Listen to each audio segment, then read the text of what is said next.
जीवन का दूसरा नाम है संघर्ष। हृदय में अगर आज की योजना होती है, अगर वह पूर्ण ना हो, तो वो भविष्य की योजना बनाती है। भविष्य में इच्छा पूर्ण होगी, ऐसी कल्पना करता रहता है। किंतु जीवन जीवन ना तो अतीत में है और ना ही भविष्य में। जीवन तो इस क्षण का नाम है, अर्थात इस क्षण का अनुभव ही जीवन का अनुभव है। पर हम जानते हुए भी इतना सा सत्य समझ नहीं पाते। या तो हम बीते हुए पल को याद करके घेर कर बैठे हुए रहते हैं, या फिर आने वाले समय के लिए हम योजनाएं बनाते रहते हैं। और जीवन और जीवन बीत जाता है। एक सत्य, यदि हम एक सत्य अपने हृदय में उतार लें कि ना तो हम भविष्य देख सकते हैं और ना ही भविष्य निर्मित कर सकते हैं, हम तो केवल धैर्य और साहस के साथ उसका सामना कर सकते हैं, स्वागत कर सकते हैं भविष्य का। तो क्या जीवन का हर पल जीवन से भर नहीं जाएगा? स्वयं विचार कीजिए। कभी कभी कोई घटना मनुष्य के सारे सपनों को तोड़ देती है और मनुष्य उस घटना को अपने जीवन का केंद्र मान लेता है। पर क्या भविष्य मनुष्य की योजनाओं के आधार पर निर्मित होते हैं? हम्म नहीं। जिस प्रकार सबसे पहले किसी पर्वत पर चढ़ने वाला उसकी तलाई में बैठकर जो योजना बनाता है, क्या वही योजना उसे उस पर्वत की चोटी पर पहुंचाती है? हम्म बिल्कुल नहीं। जैसे जैसे वो ऊपर चढ़ता है, वैसे वैसे नई नई चुनौतियों का सामना करना पड़ता है। प्रत्येक पथ पर वह अगले पथ का निर्णय लेता है। प्रत्येक पथ पर उसे अपनी योजनाओं को बदलना पड़ता है। कहीं पुरानी योजना उसे खाई में ना ढकेल दे। वह पर्वत को अपने योग्य नहीं बना पाता, केवल स्वयं को पर्वत के योग्य बना सकता है। क्या जीवन के साथ भी ऐसा ही नहीं? जब मनुष्य जीवन में किसी एक घटना को, एक अवरोध को अपने जीवन का केंद्र मान लेता है, अपने जीवन की गति को ही रोक देता है, वो अपने जीवन में सफल नहीं बन पाता और ना ही सुख और शांति प्राप्त कर पाता है। अर्थात जीवन को अपने योग्य बनाने के बदले स्वयं अपने को जीवन के योग्य बनाना ही सफलता और सुख का एकमात्र मार्ग नहीं।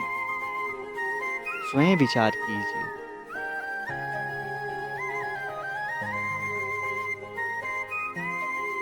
पिता सदैव ही अपने पुत्र की सुख की कामना करते हैं, उनके भविष्य की चिंता करते रहते हैं। इसी कारण हमेशा अपने संतानों के भविष्य का मार्ग स्वयं निश्चित करने का प्रयत्न करते हैं।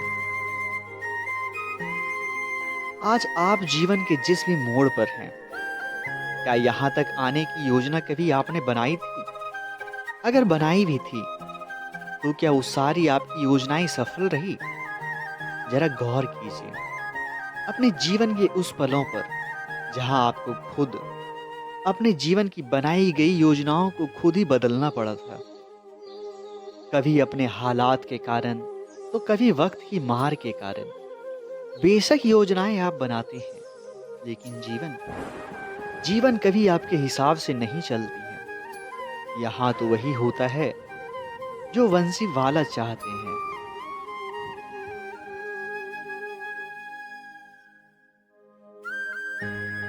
आप बिल्कुल योजना बनाओ, परंतु उसे पूर्ण रूप से भगवान को समर्पित कर दें और निस्वार्थ भाव से उस पथ पर चल पड़ो।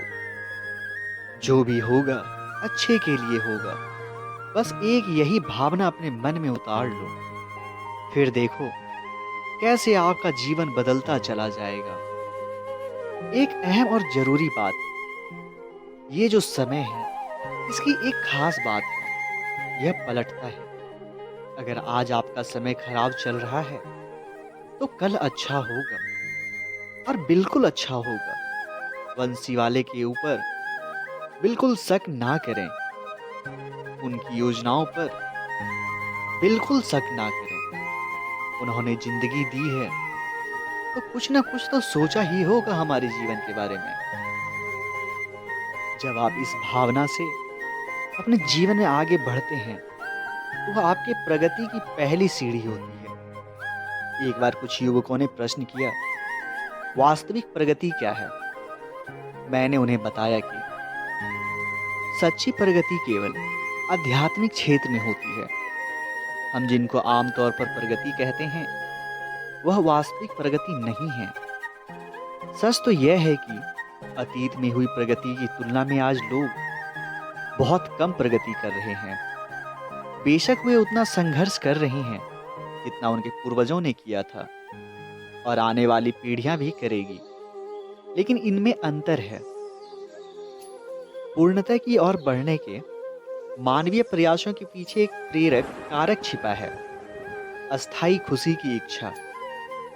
इसी इच्छा से प्रेरित होकर लोग उन्नति के पथ पर चल पड़ते हैं। शुरुआती चरण यानी अंधकार।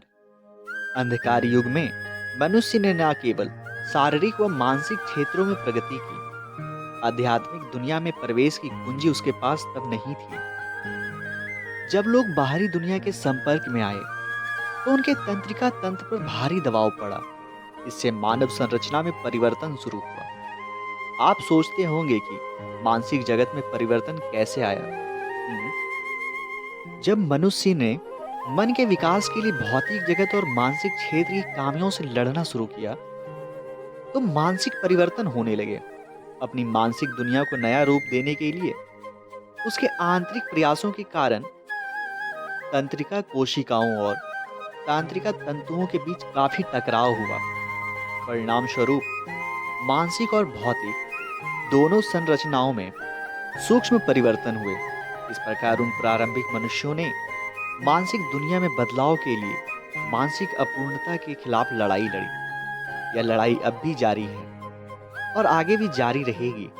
क्या इंसान ने अपने दोषों के खिलाफ लड़ाई में किस बड़ी ताकत की मदद ली?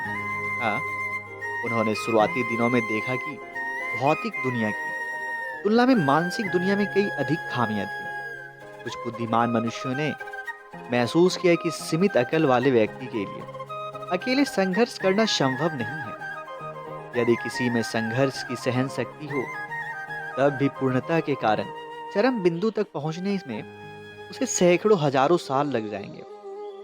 कोई भी इंसान इतना लंबा इंतजार नहीं कर सकता। इसलिए लोगों ने निष्कर्ष निकाला कि यदि वे अपनी मानसिक प्रवृत्तियों को एक बिंदु पर केंद्रित कर सके और उन्हें ब्रह्मांडीय ऊर्जा में विलीन कर सके तो उस ऊर्जा की मदद से वे अपनी खामियों को दूर करने में सक्षम होंगे। मनुष्य ने इस बौद्धिक दृष्टिकोण की खोज 9-10 हजार वर्ष पहले ही की थी। वे जो भी लोग थे उन्होंने जो भी दृष्टिकोण खोजा वह भक्ति मार्ग था।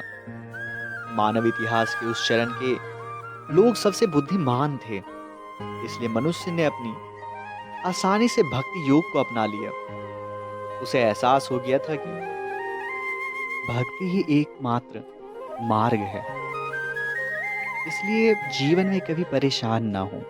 जो भी होता है अच्छे के लिए ही होता है। आप प्रगति की पहली सीढ़ी चढ़ें तो सही, भगवान की ओर मुख करें तो सही, उनको बताएं तो सही कि आपके साथ क्या दिक्कत है, तभी तो वो भी कुछ कर सकते हैं। अगर पूर्ण रूप से विश्वास है तो बढ़ें इस कदम के साथ और प्रेम से कमेंट में लिखें राधे राधे।